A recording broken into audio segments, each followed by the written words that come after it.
The amount of marketing being done on the side of somebody's desk in B2B right now with the expectation that you're going to have a good outcome is egregious.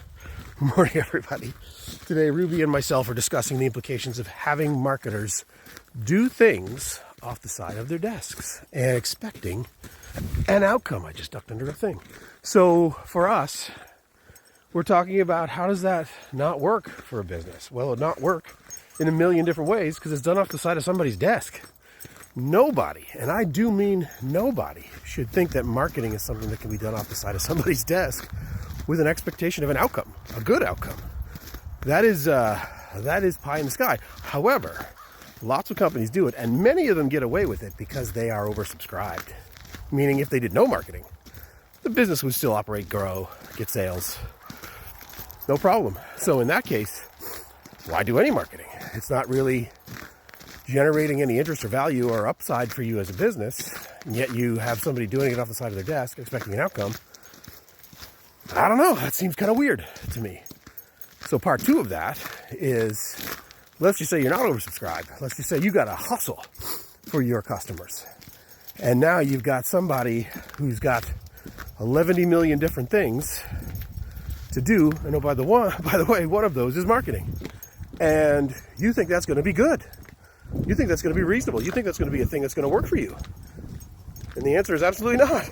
And then you're like, oh my God, marketing doesn't work. It's terrible. Why would we even do that? Well, because you had somebody do it off the side of their desk. I mean, the rocket science here is not that big. So structurally, what do you want somebody to do? So A, if you are in an oversubscribed business, and if you do nothing, people are going to walk through the door, buy your stuff. It is what it is. You still need to do marketing, and you need to do it really well. A, to accelerate that oversubscription, for one. And for B, very important, what if that gravy train stops? And you don't have anything to back that up from a customer demand and a capture of demand perspective. Well, you're hooped. You haven't got a hope and a prayer. So building the muscle as a full-time, well thought out, strategic exercise where you're trying to figure out customer, your pricing, where you're going to place your ads, that is not somebody's side of a desk. Very clear. So what you're hoping for is the gravy train never stops. Because if it does, that's that.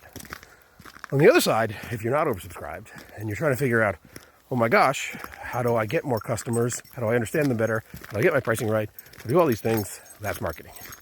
And if you're in your young life of a business and you're in the startup phase, it's tough. You don't have any budget for a lot of these things, and that's really hard.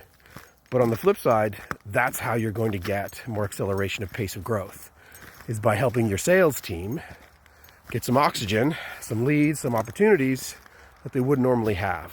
So today, entrepreneurs, business owners, leaders, if you have somebody doing marketing off the side of their desk, take a deep breath in, look at the bank account, know that that bank account's about to get smaller because we're going to spend money in marketing that we haven't spent before, both on people, process, time, and budgets.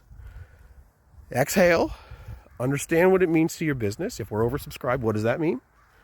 We need to build the muscle. We need to get into the market.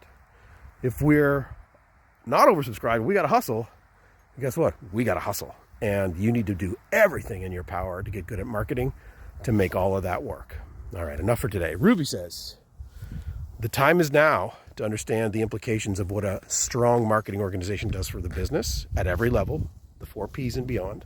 And what else do you need to think about as a company? And what else could you be doing if you had a full-time marketing resource who knew what they were doing, who could understand data, who could move somebody through a process, who could get customers through the door as a game changer?